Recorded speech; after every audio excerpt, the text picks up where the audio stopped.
নবীজির উপরে যে আমরা দুরূদ শরীফ পাঠ করি, এই যে মাঝে মধ্যে বলি সাল্লাল্লাহু আলাইহি ওয়াসাল্লাম, তারপরে নামাজে যে দুরূদ শরীফ পড়ি আল্লাহুম্মা সাল্লি আলা মুহাম্মাদি ওয়া আলা আলি মুহাম্মাদ, এই দুরূদ শরীফ পড়ি না আমরা? যখনই রাসূল সাল্লাল্লাহু আলাইহি ওয়াসাল্লামের নাম শুনি তখনই কি বলতে হয়?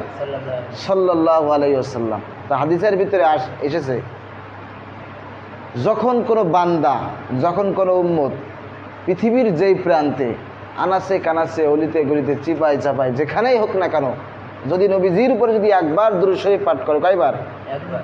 একবার যদি বলে সাল্লাল্লাহু আলাইহি ওয়াসাল্লাম, সঙ্গে সঙ্গে ফেরেশতারা ওই দুরূদ শরীফ নিয়ে নবীজির রওজায় মদিনায় মুনাওয়ার নবী করিম সাল্লাল্লাহু আলাইহি সাল্লামের রওজায় যে ওই দুরূদ শরীফ ওই ফেরেশতারা নবীজির কাছে দিয়ে আসে আর বলে, হে আল্লাহর রাসূল, দুনিয়ার অমুকের ছেলে অমুক আপনার উপরে দুরূদ শরীফ পাঠ করেছে। এই দুরূদ শরীফ নবীজির কাছে নিয়ে যাই, আর নবীজি ওই দুরূদ শরীফের ওই চিঠিটা যে পড়েছে তার নাম সহকারে নবী করিম সাল্লাল্লাহু আলাইহি ওয়াসাল্লাম সংরক্ষণ করে রেখে দেয়। সুবহানাল্লাহ। কিসের সংরক্ষণ? সংরক্ষণ করবেন কেন?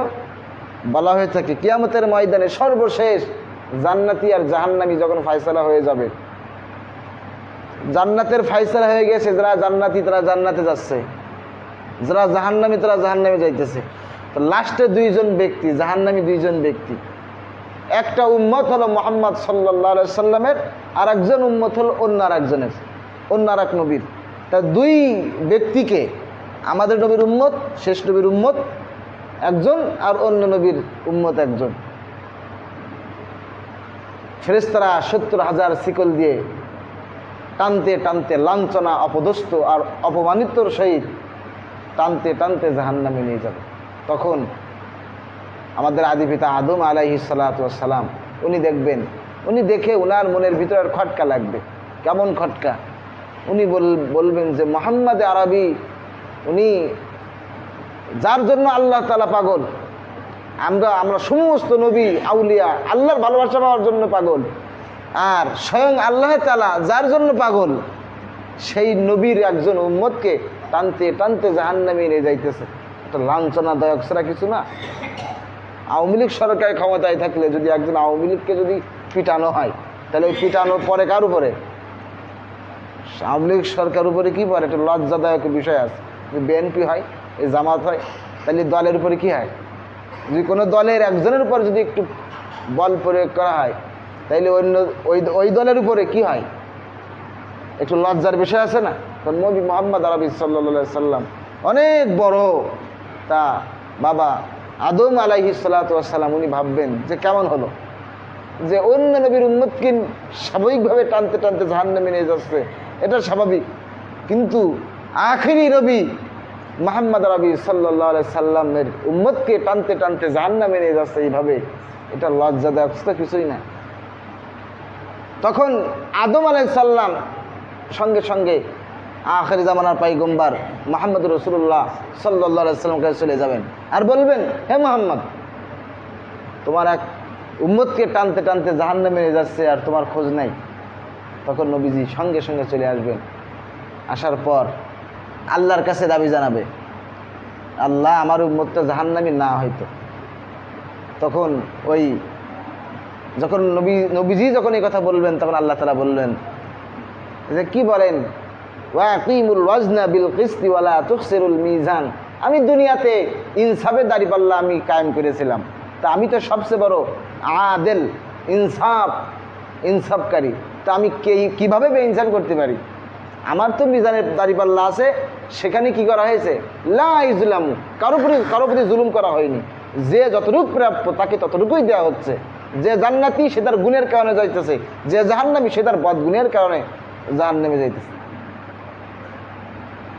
তখন আল্লাহ তাআলার কাছে নবীজি ওই সময় কড়া আবদার জানাবেন, আল্লাহ আপনি আবার ওজন দেন, আমি দেখতে চাই। যদি বিশ্বাস না হয়, ওজন দিতে চাই না, যে একটু কম কম মনে হচ্ছে, মাছ কিনে নিয়েছি একটু কম 700-800 মনে হচ্ছে গ্রাম, 1 কেজি পড়তেছে না, তা আর একবার মেপে দাও। মাপা তো কোনো ব্যাপার না, ব্যাপার তা আল্লাহ বলে, ঠিক আছে তুমি আসো। প্রথমবার মাপলো তো সেই বদের পাল্লা ভারী, নেকির পাল্লা কম। তখন আল্লাহ তাআলা বলবেন যে মুহাম্মদ দেখতেছো তো এই তোমার উম্মতের বদের আমল সবচেয়ে বেশি আর নেককার যে কাজগুলো এগুলো কম। তখন আল্লাহ বিজি বলবেন যে আল্লাহ তাআলা আপনি আবার মাপেন, দ্বিতীয়বার মাপবেন। আপনি 20 টাকা 10 টাকার দামের দুটো নোট আপনি যতই গোনেন অত 30 টাকা হবে না, হবে? তা 3বারের বার আবারও মাপলেন। 3বারের বার যখন মাপবেন তখন সেই একই কেস, সেই নেকের পাল্লা কম আর গুনার পাল্লা ভারী।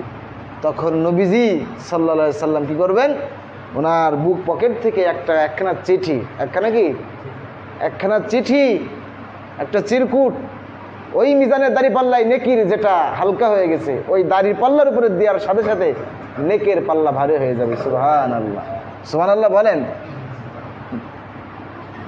তখন ওই উম্মত জিজ্ঞাসা করবেন, হে পয়গম্বর, আমার তো বাঁচানোর মতো কেউ নাই, আমি আমার বাপের জন্য কত কিছু করেছি, মার জন্য কত কিছু করেছি, দলের জন্য কত কিছু করেছি, সন্তানের জন্য কত কিছু করেছিলাম, সেই সন্তান আমার থেকে পালিয়েছে, সেই স্ত্রী আমার থেকে পালিয়েছে, সেই দল নেতা নেত্রী সব পালিয়েছে, আর আপনাকে আমি ভুলেছিলাম হে আল্লাহ রসুল, আপনাকে আমি ভুলেছিলাম। কোনো সময় মাথায় টুপি দিইনি, কোনো সময় মুখে দাড়ি ছিল না, গায়ে লম্বা জুব্বা ছিল না, সত্য কথা বলিনি, আপনার আদর্শ অনুযায়ী রাজনীতি করিনি, আপনার আদর্শ অনুযায়ী আমি চলিনি, অথচ আপনি এই মহা মুসিবতের সময় আপনি আমার পক্ষপাতিত্ব করতেছেন। তখন ওই উম্মত বলবেন যে আল্লাহ রসুল আপনি কি দিলেন, আপনি কি দিলেন যার কারণে এত বরকতে সামান্য চিঠির কারণে, কাগজ ওটা দেওয়ার কারণে একের পাল্লা ভারী হয়ে গেলে। তখন নবীজি বললেন, ওই যে দুরূদ শরীফ মনে আছে, যে তা বলতেছে তুমি দুনিয়াতে অমুক দিন অমুক গাছের গোড়ায় বসে আমার নাম শুনে, আমি রসুলের নাম শুনে তুমি বলেছিলে সাল্লাল্লাহু আলাইহি ওয়াসাল্লাম, তুমি যখন এই দুরূদ শরীফ পড়েছিলে, ফেরেশতারা গোটা পৃথিবীর আনাচে কানাচে অলিতে গলিতে চিপাই চাপাই ফেরেশতারা আছে, তোমার দুরূদ শরীফ শোনার সাথে সাথে ফেরেশতারা ওই দুরূদ শরীফ আমার রওজায় এনে হাজির করেছিল, আর আমি সেই দুরূদ শরীফ একটা চিঠিতে লিখে আমি রেখেছিলাম। আমি জানতাম যে তুমি হয়তোবা কিয়ামতের ময়দানে যদি কোনো বিবাদের সম্মুখীন হয়ে যাও, তোমার এই দুরূদ শরীফের পড়ার কারণে, এই দুরূদ শরীফের কারণে কিয়ামতের ময়দানে তুমি জাহান্নাম থেকে মুক্তি পেয়ে জান্নাতে চলে যাবে। সুবহানাল্লাহ, এই দুরূদ শরীফ করার কারণে। আর যত বখিলতা কৃপণতা কোন জায়গায়, সব দুরূদ শরীফের জায়গায়। আল্লাহ রসুলকে বাদ দিয়ে আখিরি জামানার পয়গম্বরকে বাদ দিয়ে আপনি যেখানেই যান না কেন, যত নেতা নেত্রী মানেন না কেন, নেতা একমাত্র কে? আখিরি জামানার পয়গম্বর মুহাম্মদ আরবি সাল্লাল্লাহু আলাইহি সাল্লাম। আপনি আওয়ামী লীগ করেন, বিএনপি করেন, জামাত করেন, হেফাজত করেন, চরমনা করেন, হ্যাঁ, যদি রসুলের রাজনীতি করে, যদি রসুল আকরাম সাল্লাল্লাহু আলাইহি সাল্লামের আদর্শ নীতিতে চলে, তাইলে নরেন্দ্র মোদীর আপনি রাজনীতি করতে পারেন। আর জামাত হেফাজত চরমনা যদি ইসলামের ব্যানার টাঙায়, যদি রসুলের আদর্শকে বাদ দিয়ে যদি নিজ মন গড়া যদি রাজনীতি করে, ওই দলকে লাথি মেরে ছেড়ে ফেলে দেবেন। আফা হুকমাল জাহিলিয়াতি ইয়াবগুন, আল্লাহ বলতেছেন বড় দুঃখ যে তোমরা আল্লাহর কোরআনকে বাদ দিয়ে জাহেলদের মতন তোমরা কামনা করতেছো, যে আল্লাহর হুকুম বাদ দিয়ে জাহিলিয়াতের যুগের যেই নীতি আদর্শ ছিল সেগুলোকে তোমরা কায়েম করতে চাও। এই জন্য রসুলকে বাদ দিয়ে কোথায় যাওয়ার কায়দা নেই। তা আমি আজ বলতে চাচ্ছিলাম যে কিয়ামতের ময়দানের ভয়াবহতা সম্পর্কে, কিয়ামতের ময়দানে কি ভয়াবহতা আমাদের সাথে ঘটবে। আপনারা জানেন যে কিয়ামতের যে আলামত শুরু হবে কিসের মাধ্যমে? সিংগায় ফুঁক দেওয়ার মাধ্যমে।